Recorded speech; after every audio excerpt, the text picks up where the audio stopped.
Hi guys, this is the last video in the Kerry series, that's what I'm going to call it. Hope everyone's doing great. There's a few new subscribers and I just want to extend a welcome to you guys. Thanks for all the supporters, the great support that there is here on this channel. Today I'd like to talk about why a relationship with a narcissist is impossible in relation to people that may still be wistfully thinking about the narcissist or be in great pain still and thinking of the what ifs. When you were in the relationship with a narcissist, even if you've been in, a relatively long-term one where the love bombing had intermittently lasted longer than most, the reason the narcissist stayed with you was because they were getting something out of it. It's hard to say sometimes what that might have been. Could have been financial security. They might have been educating themselves when they were with you. Maybe they wanted children, or they hadn't had a house before, or they wanted to add to their property portfolio. There was a reason. Or you were a great servant, you were great, you had a social standing. All the different reasons narcissists will get with someone to asset strip. You may have enjoyed times with them. If you're really honest, I'd say you weren't at peace a lot of the time, but the good times may have, in your mind, overtaken the trauma and the drama that went on at different times.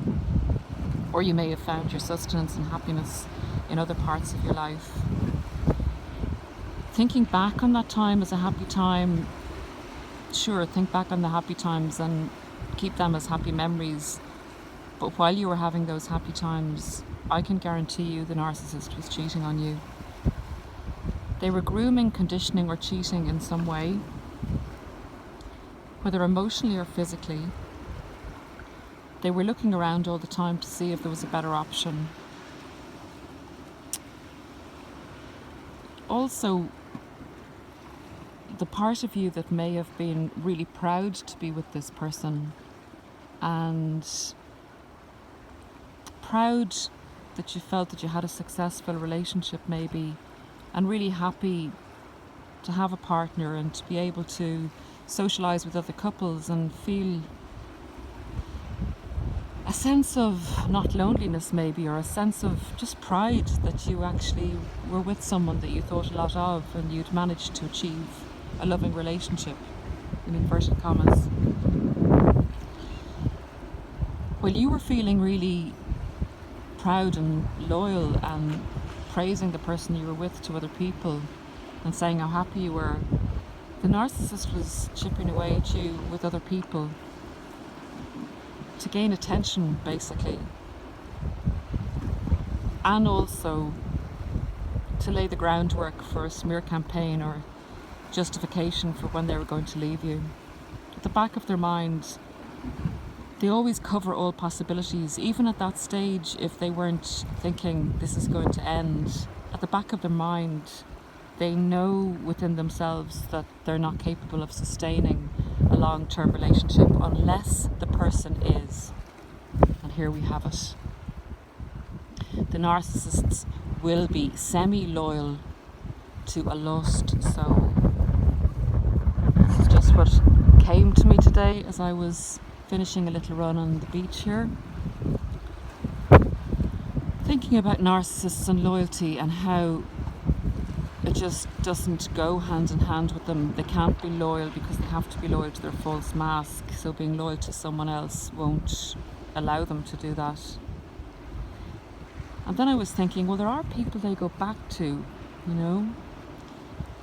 they go back to over the years, whether it's exes or family members. They never stay with one person all the time.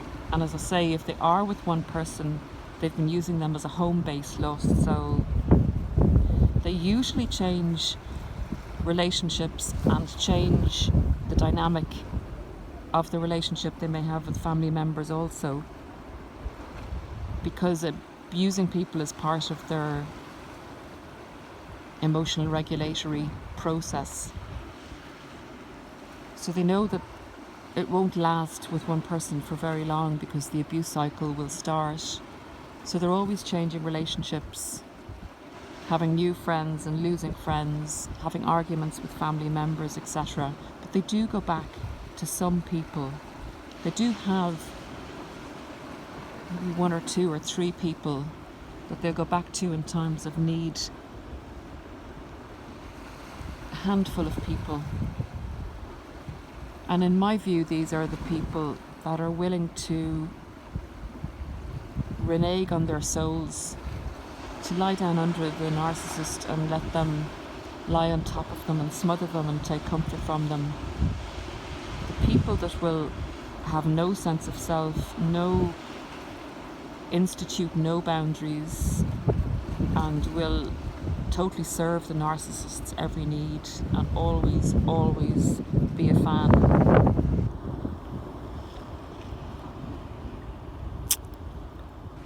So loyalty is not something a narcissist can do, and will we perceive them running off into the sunset and having a fantastic life with new supply after new supply.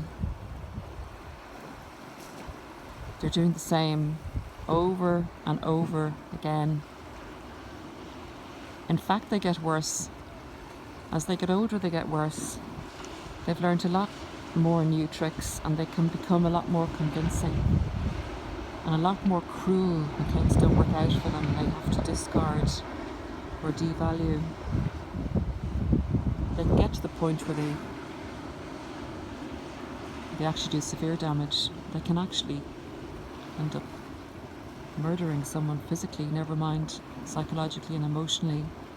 So guys, if you are, to conclude the video, if you are contemplating a loss when the narcissist leaves or you leave them, it is a loss.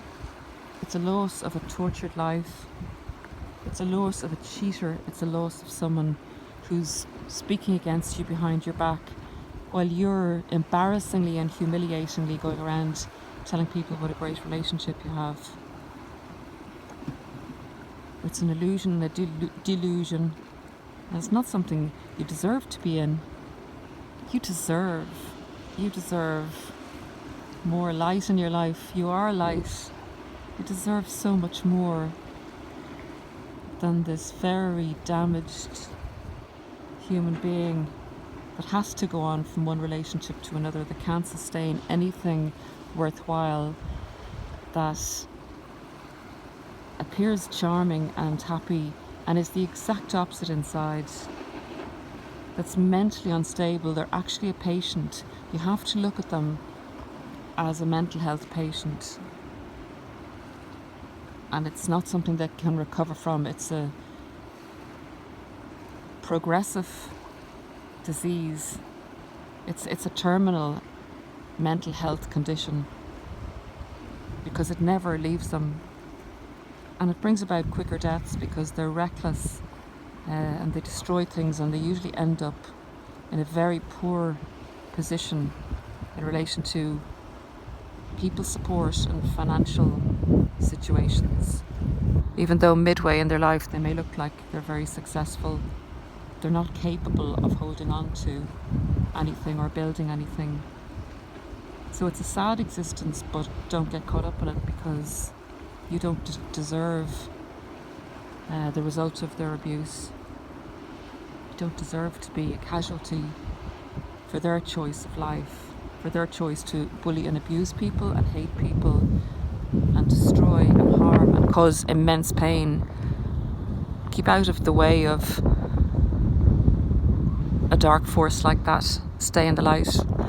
Thanks guys. I have to go now in the car and drive back up to Wicklow, which is near Dublin. So I've enjoyed this holiday with you, and maybe someday some of you might come here. It is a beautiful place. Thanks for being there for me and each other, and I'll talk to you again soon. Take care and have a lovely day. Bye.